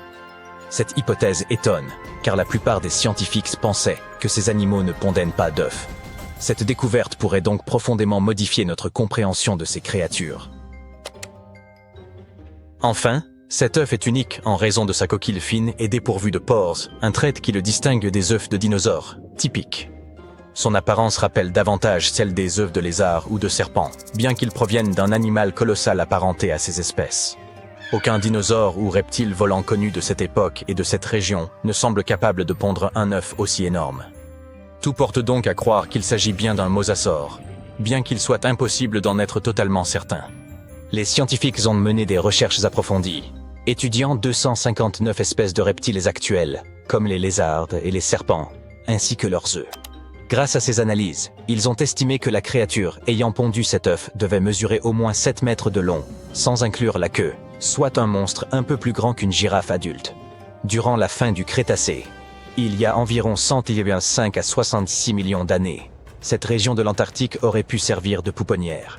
Des ossements de jeunes mosasaures et plésiosaures y ont été découverts, aux côtés de ceux d'individus adultes. En Norvège, des archéologues ont réalisé une découverte remarquable en retrouvant des dizaines de flèches, cachées dans la glace depuis près de 6000 ans. Ces flèches, révélées par la fonte d'une vaste plaque glaciaire dans les hautes montagnes, couvraient une superficie équivalente à 45 terrains de football. En 2014 et 2016, lorsque les étés ont été particulièrement chauds, les scientifiques ont exploré cette zone connue sous le nom de Langfon. Ils ont également découvert de nombreux ossements et bois de renne. Certaines flèches étaient intactes, tandis que d'autres étaient fragmentées. 5 pointes de flèches ont aussi été retrouvées autour de la zone en dégel. Ce site a révélé davantage de flèches que tout autre site glaciaire dans le monde. Parmi les 68 flèches identifiées, certaines remontaient à l'époque néolithique, tandis que les plus récentes dataient du XIVe siècle de notre ère. La glace agit comme une véritable machine à remonter le temps, conservant presque parfaitement ce qui s'y trouve. Langfon a acquis sa renommée comme l'un des premiers sites glaciaires jamais étudiés, après qu'un randonneur y a découvert une chaussure en cuir vieille de 3300 ans, non loin du bord. Les scientifiques continuent d'analyser ces lieux pour comprendre leur utilisation par les humains et les changements subis par les plaques glaciaires, de la Norvège à l'Amérique du Nord, au fil des siècles. Il y a environ 32 000 ans, un écureuil a enterré des graines près d'une rivière en Sibérie. Cela évoque-t-il à d'autres des souvenirs de l'âge de glace? Ces graines appartenaient à une plante aux délicates fleurs blanches, la Silène Stenophylla. Des milliers d'années plus tard, une équipe de chercheurs a retrouvé ces graines profondément enfouies dans le sol gelé, à une profondeur équivalente à celle d'un immeuble de 12 étages. Les graines étaient enfouies dans la glace, entourées d'ossements d'animaux comme des mammouths, des bisons et des rhinocéros laineux. Les graines les plus matures avaient été abîmées, peut-être par l'écureuil lui-même, mais certaines graines plus jeunes conservaient encore des tissus viables. Les scientifiques les ont minutieusement extraites et placées dans de petits récipients pour favoriser leur croissance. Et maintenant, la partie la plus incroyable. Ils ont réussi à faire pousser ces plantes. Leurs fleurs présentaient des formes légèrement différentes de celles de la même espèce qui pousse aujourd'hui. Au bout d'un an, cette plante de l'ère glaciaire a même produit de nouvelles graines. Ces résultats ont conduit les chercheurs à suggérer que le permafrost pourrait servir de réservoir d'un ancien patrimoine génétique, où des espèces disparues pourraient être retrouvées et ramenées à la vie. Des chercheurs, à bord d'un brise-glace en Antarctique, étaient à la recherche de baleines lorsqu'ils ont fait une découverte beaucoup plus surprenante. Une caméra placée derrière le navire, pesant autant qu'une voiture, a capté l'image de 60 millions de nids de poissons des glaces, répartis sur le fond de la mer de Weddell. Les nids, espacés d'environ 25 cm dans toutes les directions, s'étendaient sur une superficie de 240 km², soit légèrement plus que la taille de Washington, D.C. La colonie possédait même une limite bien définie, visible comme une ligne tracée dans le sable. Les scientifiques exploraient cette région pour étudier un site océanique particulier où l'eau était légèrement plus chaude que celle environnante. Dans cette eau réchauffée, ils ont observé de minuscules organismes, appelés zooplanctons, près de la surface. Lorsqu'ils éclosent, les jeunes poissons des glaces nagent vers cette zone pour se nourrir de zooplancton avant de redescendre vers le fond marin pour grandir et, à leur tour, se reproduire. Avec une telle abondance de nourriture, leur présence dans cette eau plus chaude semblait logique. Cependant, personne ne s'attendait à découvrir un nombre aussi impressionnant de nids de poissons des glaces, bien plus que ce qui avait été observé jusque-là. L'Antarctic Heritage Trust de Nouvelle-Zélande a découvert d'anciens négatifs dans une cabane en Antarctique. Ces clichés se sont avérés être des images rares de l'expédition du groupe de la mer de Ross, une tentative célèbre mais infructueuse menée par Ernest Shackleton entre 1914 et 1917. Son ambition était d'être le premier à traverser l'Antarctique par voie terrestre, reliant la mer de Weddell à la mer de Ross en passant par le pôle Sud. Cependant, l'expédition a pris une tournure désastreuse lorsque leur navire, l'Aurora, a été perdu en mer. L'équipe a dû s'abriter dans la cabane d'un autre explorateur, le capitaine Robert Falcon Scott, qui avait lui aussi cherché à atteindre le pôle Sud en 1972, sans succès. Les négatifs, fabriqués en nitrate de cellulose, ont été retrouvés collés les uns aux autres dans une petite boîte. Le Trust a ramené les négatifs en Nouvelle-Zélande, où ils ont été soigneusement séparés, révélant 22 images jusque-là invisibles. Bien que de nombreuses photos aient été abîmées, certaines montraient des lieux reconnaissables autour du détroit de McMurdo, une région emblématique de l'Antarctique. L'identité du photographe reste toutefois un mystère. En décembre 2021, des chercheurs ont observé une marque inhabituelle sur la plateforme de glace de Larsen, une immense étendue glacée au large de la côte est de l'Antarctique. Ils ont supposé qu'il s'agissait d'une rivière souterraine et ont foré à près de 500 mètres pour vérifier. Bien qu'ils se soient attendus à trouver de l'eau, ils ont été surpris de découvrir qu'elle abritait de minuscules créatures rapides, appelées amphipodes. Les chercheurs ont également constaté que cette rivière souterraine comportait des courants en couches, se déplaçant dans des directions inattendues et encore mal comprises. Une autre découverte étonnante a marqué leur étude. Le 20 décembre de la même année, Qui n'a pas rêvé un jour de franchir le cercle polaire pour en admirer les merveilles naturelles, des ours polaires gambadant sur la banquise aux aurores boréales ondoyant dans le ciel? Eh bien, désolé de te l'apprendre, mais l'Antarctique, pour sa part, n'est pas prête de recevoir des touristes. Pourquoi, me diras-tu? Plongeons dans le vif du sujet. Tout d'abord, où se trouve l'Antarctique? Il se situe dans l'hémisphère sud, plus précisément au pôle. L'océan austral l'entoure et la majeure partie du continent est recouverte de glace, ce qui en fait l'un des endroits les plus isolés et les plus froids de la planète. As-tu déjà rencontré quelqu'un qui ait visité l'Antarctique? Probablement pas. C'est l'un des endroits les moins visités du globe, et seule une poignée d'explorateurs chanceux ont pu découvrir l'intérieur du continent, qui est principalement constitué de glaciers et autres champs de glace. Mais crois-moi, la faune et les paysages y sont extraordinaires. Pourquoi ne nous rendrions-nous pas en Antarctique? Tout d'abord, l'environnement y repose sur un équilibre incroyablement fragile et peut être facilement endommagé. De plus, il n'y a pas de population humaine autochtone sur le continent, de sorte que votre voyage reviendrait à visiter une immense île déserte. N'oublions pas non plus que c'est l'une des destinations les plus chères. Malgré tout, l'Antarctique n'est pas exactement gardé comme une forteresse, mais il est régi par un accord international, le traité sur l'Antarctique. Ce dernier a été négocié afin d'empêcher toute activité indésirable sur le continent et interdit certaines formes de tests effectués par les États membres. Mais la principale raison pour laquelle nous ne pouvons pas entrer comme ça dans l'Antarctique est que l'écosystème y est fragile et doit être protégé. Le traité stipule que l'Antarctique ne doit être exploité qu'à des fins pacifiques et qu'il doit être exempt de toute activité humaine susceptible de nuire à l'environnement. Les scientifiques n'ont pas fini d'en apprendre sur l'écosystème unique du continent, et notre activité ou nos machines pourraient perturber l'équilibre délicat qui y règne. Si tu as toujours envie de te rendre en Antarctique, sache qu'il n'est pas facile d'obtenir une autorisation. Les citoyens américains, par exemple, doivent remplir un formulaire spécial et l'envoyer au Bureau des affaires océaniques et polaires. Une fois sur place, il leur faut respecter des règles strictes pour préserver l'environnement, comme ne pas perturber la faune ou emporter de souvenirs tels que des pierres, des plantes ou des animaux. Et techniquement, peut-on vivre en Antarctique? Bien qu'aucune loi n'interdise aux gens d'y résider à titre permanent, il s'agit d'un environnement très inhospitalier et inadapté à l'installation humaine. Les températures peuvent descendre à moins 60 degrés Celsius, voire encore plus bas, ce qui rend presque impossible la survie de quiconque sans l'équipement et l'expérience appropriée. De plus, la Terre la plus proche se trouve à plus de 1600 km, ce qui coupe complètement les habitants du reste du monde. Qui sait, peut-être aurons-nous un jour la chance de visiter ce continent unique et fascinant. Mais en attendant, on se contentera de l'admirer de loin. Parlons maintenant un peu de la découverte de l'Antarctique. Contrairement à d'autres endroits déjà peuplés, l'Antarctique n'a jamais eu de population humaine autochtone.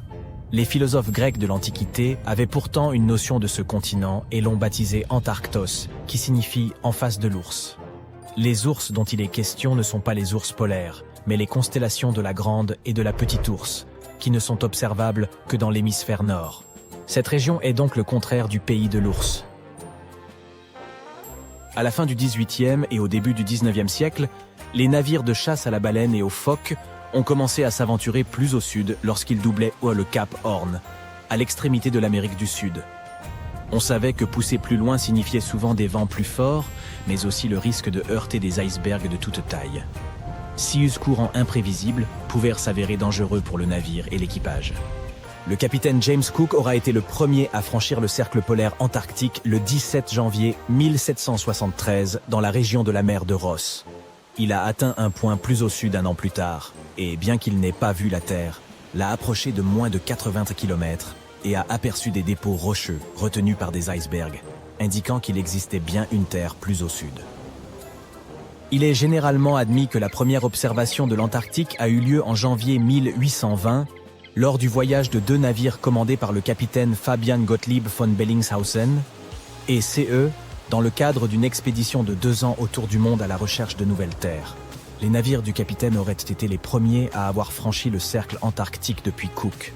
Le premier débarquement incontesté en Antarctique n'a eu lieu que bien plus tard, le 24 janvier 1895, au Cap Adar, lors d'une escale d'un baleinier commandé par Henrik Bull et judicieusement nommé Antarctique. Un petit canot avec 6, ou peut-être 7, hommes à bord s'est alors contenté de ramer jusqu'au rivage par temps calme. Tu ne le croiras peut-être pas, mais l'Antarctique est en fait un désert. Avec toute cette glace, on pourrait penser qu'il s'agit d'un paysage de conte de Noël, avec des batailles de boules de neige et du chocolat chaud toute la journée. Lorsqu'on pense à un désert, on imagine plutôt des chameaux, des cactus et des gens qui font des pieds et des mains pour trouver de l'eau. Mais en Antarctique, c'est une toute autre histoire. La difficulté n'est pas de trouver de l'eau, mais de trouver quelque chose qui ne soit pas recouvert de glace. Les précipitations moyennes y ont été d'un peu plus de 10 mm au cours des 30 dernières années. Ça ne représente que quelques gouttes de pluie par rapport aux averses que nous connaissons. Techniquement, ce ne sont donc pas les dunes ou la chaleur torride qui font un désert. C'est l'absence de précipitations. Mais ne t'inquiète pas, si tu te perds en Antarctique, tu n'auras pas à craindre d'avoir soif. Veille simplement à emporter une veste et des moufles, car il fait assez froid pour te transformer en sorbet. Non seulement l'Antarctique est l'un des endroits les plus secs de la planète, mais c'est aussi le plus froid, le plus venteux et l'un des plus élevés. Par ailleurs, les manchots et les chercheurs de l'Antarctique ont parfois bien du mal lorsqu'il s'agit de se repérer dans le temps. En effet, contrairement à ceux qui se passent sur le reste de cette grande planète bleue, il n'y a pas de fuseau horaire en Antarctique. Toutes les lignes de longitude se rejoignent en un seul point au pôle sud, ce qui complique quelque peu la tâche lorsqu'il s'agit de déterminer l'heure qu'il est vraiment. Tu te dis peut-être, mais comment les scientifiques et les chercheurs font-ils pour garder la notion du temps là-bas? Bonne question. Ils s'en tiennent généralement au fuseau horaire du pays d'où ils sont partis. Cependant, avec des stations du monde entier réparties sur le continent, les choses peuvent vite devenir un peu bizarres. Imagine que tu essayes de te coordonner avec les pays voisins sans les réveiller accidentellement au milieu de la nuit. On pourrait penser que peu de choses peuvent survivre dans un endroit où la température est aussi basse, où le soleil pointe à peine, et où le vent peut emporter aussi vite qu'un fétu de paille. Eh bien, comme dans de nombreux endroits sur Terre, la vie a également trouvé le moyen d'exister en Antarctique. Crois-le ou non, ce continent gelé est en pleine effervescence. Il abrite des milliards de krill, qui attirent à leur tour de nombreux phoques, et plus de manchots qu'il n'est possible d'en compter. Mais ne te fie pas à leur apparence mignonne et câline. Les manchots sont des nageurs hors pair, dont le corps fuselé rendrait jaloux les plus grands médaillés olympiques. Ils se rendent sur le rivage pour se reproduire et se rafraîchir, mais leur véritable talent consiste à se chipper des cailloux entre eux et à former des cercles mathématiquement précis pour conserver leur chaleur. L'Antarctique abrite également la plus grande espèce de manchot sur Terre. Il s'agit du manchot empereur. Certes, ces oiseaux sont bien incapables de voler, mais cela ne signifie pas qu'ils ne savent pas sauter. À vrai dire, certains d'entre eux peuvent effectuer des bonds de 3 mètres hors de l'eau. Et n'oublions pas les phoques, avec leur corps poilu et leur chant mélodieux. Ces mammifères marins sont également protégés par le traité sur l'Antarctique et prospèrent dans les eaux fraîches de l'océan austral. Mais les véritables vedettes du spectacle sont les baleines. Pendant l'été antarctique, ces énormes créatures viennent en masse pour se repaître d'une abondance de krill. C'est un véritable buffet pour les baleines. Regardez cette pierre. À première vue, elle a tout l'air d'un de ces cailloux ordinaires que vous pouvez voir quand vous vous promenez sur la plage. Elle n'est pas particulièrement colorée, ni particulièrement lourde, environ 2 kg. Mais si je vous disais que cette pierre est née sur Mars, qu'elle a voyagé jusqu'à la Terre pour finalement arriver en Antarctique. Ah, maintenant l'histoire est bien plus fascinante. Alors, découvrons tout ça. La chercheuse Roberta Skor, qui a travaillé sur le projet ANSMET, ou Antarctic Search for Meteorites, du Denver Antarctic Programme, a trouvé la météorite en 1984. Si vous souhaitez déchiffrer le nom de ce voyageur de l'espace, je peux vous aider. Il s'agit tout d'abord de l'endroit où il a été trouvé, les collines d'Alan en Antarctique, ou Alan Hills. Ensuite, nous avons l'année de sa découverte et le numéro de l'échantillon. Si vous vous dites que notre amie Roberta a ramassé cette pierre en s'exclamant « Waouh, un morceau de Mars !» vous allez être déçus. Au début, il était totalement impossible de savoir d'où venait la météorite. Et quelque chose troublait encore plus les chercheurs. Ce caillou était très différent des autres types de météorites trouvés sur notre planète. D'accord, mais alors comment ont-ils finalement découvert qu'elle venait de Mars? Grâce à des traces de gaz similaires à ceux qui composent l'atmosphère de la planète rouge. Nous avons pris connaissance de sa composition grâce au courageux Viking Lander qui a effectué les analyses nécessaires in situ en 1976. Mais revenons à notre découverte. Elle est très particulière. Et pas seulement parce qu'elle vient de très loin. Parmi les quelques milliers de météorites trouvées sur Terre, seule une centaine provient probablement de Mars. Et même avec ça, notre petite est différente des autres et semble faire partie d'un groupe à part. Remontons donc dans le passé et retraçons l'histoire de cette voyageuse cosmique. Elle s'est vraisemblablement formée il y a environ 4 milliards d'années sur sa planète rouge natale. Un jour, qui n'était pourtant pas très différent des autres, la vie de ce paisible caillou s'est trouvée bouleversée. Un impact météorique l'a catapulté dans l'espace, et notre pierre a commencé son voyage de petit astéroïde. À l'époque, elle était bien plus grosse qu'au moment de sa découverte sur Terre. À un moment donné, elle s'est approchée de la Terre, et on dirait bien qu'elle a décidé d'explorer les lieux. C'est ainsi qu'il y a 13 000 ans, ALH a terminé son voyage spatial en entrant en collision avec notre planète. À l'heure actuelle, ce fragment martien est le plus ancien que nous ayons jamais trouvé. Mais au début, il n'était pas très populaire. Ce n'est qu'en 1996 que sa notoriété s'est soudainement accrue, à la suite d'une découverte révolutionnaire. Des chercheurs de la NASA se sont en effet interrogés. Ce fragment est manifestement très ancien.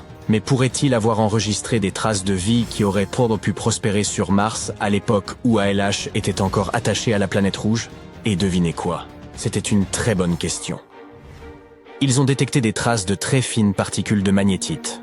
Leur structure et leur composition chimique sont tout à fait similaires à celles des particules que l'on trouve sur notre planète.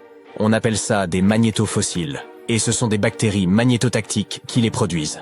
Cela pourrait donc signifier qu'il y a eu, à un moment donné, des formes de vie sur Mars. En avril 2020, des scientifiques de l'agence spatiale japonaise ont fait une autre découverte. Ils ont détecté dans notre météorite de l'azote contenant des matières organiques d'origine martienne. Alors, qui sait quel nouveau secret étonnant un examen plus approfondi de la météorite pourrait nous révéler? Pour l'heure, il ne vous reste plus qu'à vous rendre en Antarctique et vous mettre à creuser. En effet, c'est un endroit idéal pour la chasse aux météorites. Nous avons trouvé près de 50 000 météorites en Antarctique et des centaines de milliers attendent encore d'être découvertes. Chacune de ces roches spatiales peut nous raconter une histoire sur l'évolution du système solaire. Par exemple, la toute première roche lunaire trouvée sur le continent glacé et désert a confirmé le fait qu'on pouvait trouver sur Terre des morceaux d'objets spatiaux plus gros que des astéroïdes. Imaginons que vous soyez inspiré et que vous décidiez de partir à la chasse aux météorites en Antarctique. Préparez-vous à relever de sérieux défis. Malgré leur abondance potentielle, trouver des roches spatiales n'est pas aussi facile qu'il n'y paraît. Vous devrez vous rendre dans des régions reculées et il n'est même pas certain que vous puissiez trouver quoi que ce soit. Il s'agit d'ailleurs d'un très gros problème. Les météorites sont en train de disparaître. Actuellement, les scientifiques trouvent environ 1000 météorites par an en Antarctique. Mais selon une nouvelle étude, environ 5000 météorites disparaîtraient chaque année. En cause, la hausse des températures. Inquiets, les chercheurs ont créé un modèle capable de les aider à déterminer où ces météorites sont susceptibles de remonter à la surface. Ce modèle est assez complexe, car il prend en compte la couverture neigeuse, la température de surface, la vitesse d'écoulement de la glace et même l'inclinaison du terrain. Les scientifiques ont ensuite effectué des simulations dans le cadre de différents scénarios de réchauffement. Et il s'est avéré que les météorites s'enfonçaient effectivement à mesure que les températures augmentaient. La surprise des chercheurs est évidente. Ils ne s'attendaient pas à ce que le changement climatique affecte autant leur travail. Même si ces régions sont en dessous du point de congélation, notre mode de vie participe à la destruction d'une archive cruciale du système solaire. Mais revenons à votre chasse aux météorites. Si vous voulez augmenter vos chances d'en trouver une, rendez-vous au pied des montagnes où la glace, qui s'écoule habituellement vers le bas, est forcée de remonter. Et n'oubliez pas d'emporter votre coupe-vent. Dans ces endroits, des vents puissants balaient la neige en exposant une glace bleu vif. Au lieu de fondre, cette glace ancienne peut directement se transformer en vapeur d'eau. Et c'est ainsi que l'on peut découvrir des météorites qui, autrement, resteraient cachées. Mais il faut se dépêcher. Les météorites à la surface disparaissent rapidement. Même lorsque les températures sont nettement inférieures au point de congélation, les roches peuvent encore absorber une partie de la chaleur du soleil et faire fondre la glace. C'est comme si elles créaient des tunnels souterrains, ou sous-glaciaires, s'enfonçant et se dérobant à la vue de tous. Quelque temps plus tard, le régel ferme les entrées de ces tunnels, emprisonnant les météorites et rendant toute découverte impossible. Les scientifiques admettent qu'il est très difficile de trouver des méthodes efficaces pour repérer les météorites. Et si nous ne nous dépêchons pas de mettre au point de bonnes techniques, nous risquons de perdre entre 80 000 et 250 000 roches spatiales au total. Il n'est donc pas étonnant que les scientifiques se soient donnés pour mission de trouver davantage de météorites. Ils se concentrent sur les zones d'échouage. Il s'agit d'endroits où les météorites s'accumulent à la surface en raison des caractéristiques géologiques, de l'écoulement de la glace et des conditions climatiques. Comme vous le savez déjà, vous pouvez trouver des météorites sur la glace bleue sans couverture neigeuse. Les météorites sont donc faciles à repérer. Mais trouver ces points chauds relève souvent du pur hasard. Ou alors, il faut passer des journées entières à éplucher des cartes et des images satellites pour tenter de repérer les zones de glace bleue situées à proximité des stations de recherche. Permettez-moi de vous présenter Véronica Tolénard, glaciologue de formation, ainsi que son équipe. Ils sont passés à la vitesse supérieure en élaborant une carte intelligente de l'Antarctique. Pour ce faire, ils ont eu recours à l'apprentissage automatique et aux données satellitaires de la NASA, de l'Agence spatiale canadienne et d'autres organismes. Cette carte met en évidence les zones où des météorites pourraient se cacher, sur la base de découvertes antérieures et de toutes sortes de données relatives au climat et à la glace. Apparemment, les meilleurs endroits pour trouver des météorites se trouvent aux abords du continent et près des montagnes recouvertes de glace bleue. Malheureusement, il n'y a pas que la glace bleue qui compte. La température et la vitesse d'écoulement de la glace sont également très importantes. Par exemple, si la glace s'écoule trop rapidement, les météorites sont emportées avant de pouvoir s'accumuler. Si vous voulez trouver une météorite, il vous faut donc des conditions très précises. La température de surface doit rester inférieure à moins 9 degrés Celsius presque tout le temps. Sinon, les météorites coulent. Vous pouvez commencer à chercher près des collines d'Alan. Oui, c'est là que notre amie ALH a été découverte. Cette région est une sorte de mine d'or pour les météorites, avec plus de 1000 découvertes. Mais il y a des endroits encore plus prometteurs, comme les montagnes de Fimbulaimen.